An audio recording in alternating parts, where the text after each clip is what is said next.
And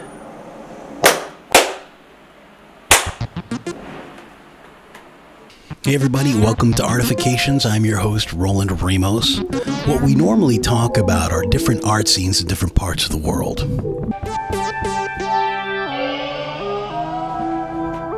Imagine you're going to a city, you want to check out some openings, you want to know where to go, and you want to know about the history of a place. Well, we've enjoyed putting those two elements together for years. Over the course of these years, we've asked a series of questions over and over again. They are, tell me about where we are and how you got here.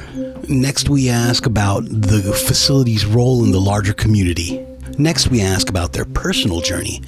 How did they get here and how their experience is working within that specific city. Every time we're in a situation where we can ask, we always ask about the submission policy. How does one get involved? How does one submit their work? Is it via email? Is it a specific type of year? How to determine if you even fit in what they're doing? So a while ago, I started a list of 10 things that I could definitely speak about.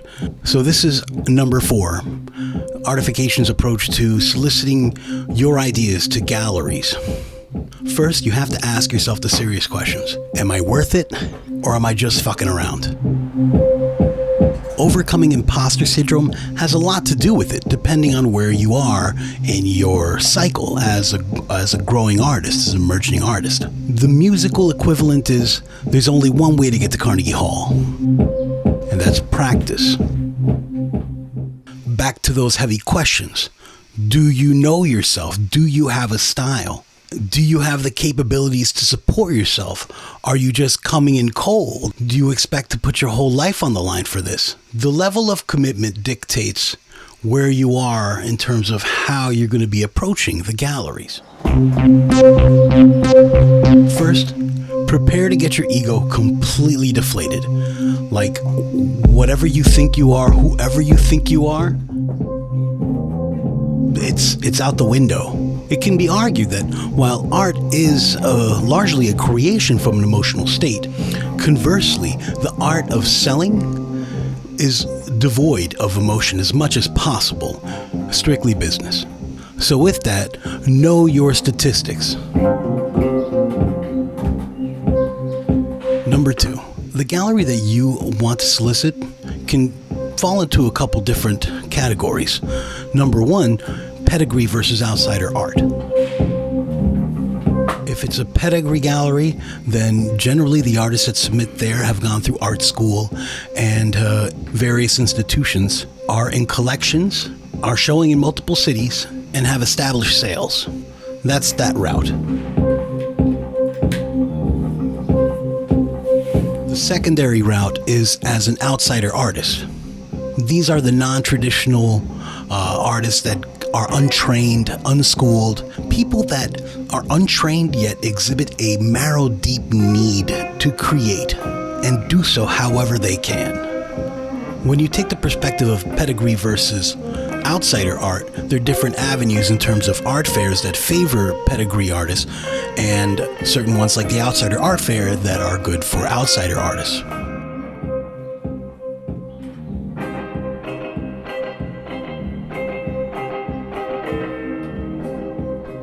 Which brings us to section 3, art fairs.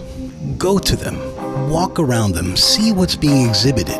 If it's in an art fair and you see the caliber of gallery it is, it might be good to introduce yourselves with a card or to ask them about their submission policies. Art fairs happen all over the world, in every major city, and they're so full of talent.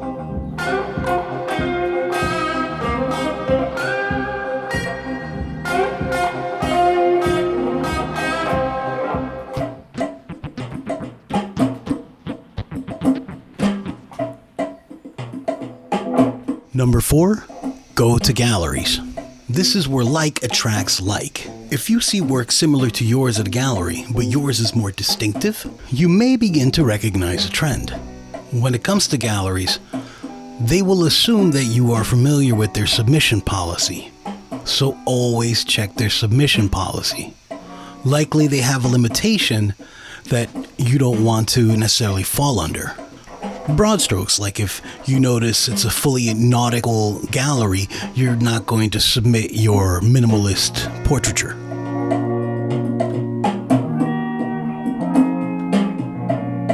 Number 5, you don't have to necessarily participate in a gallery when you can also work with numerous co-ops and different artist collectives that exist all over the place. Some of the most avant-garde movements are started with art collectives. This deals a lot with alternative showing spaces, coffee shops, someone's garage, almost guerrilla movement focused art scenes. Those are always electric, and to recognize our roles in one is precious.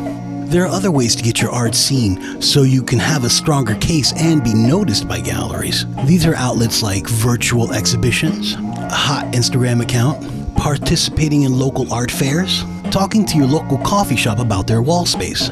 Maybe you have the money and you want to do straight pay to play. There are plenty of options.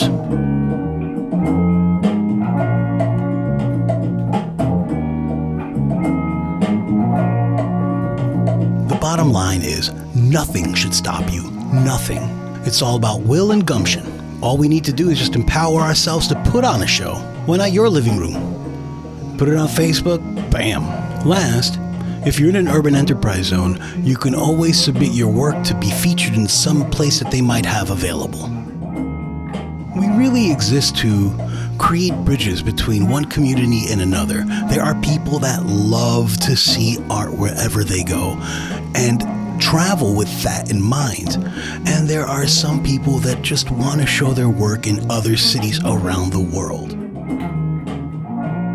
Sometimes it's merely about activating the artist button in all of us. The quote from the Shakespearean play, As You Like It, states, "All the world's a stage, all the men and women merely players," which means we have a hand in writing the script. So be brave, kick ass, and subscribe to our YouTube channel. Get involved in your local art scene. Let me know what it's like. You can reach out to us through Artifications.com and see all of our other documentaries.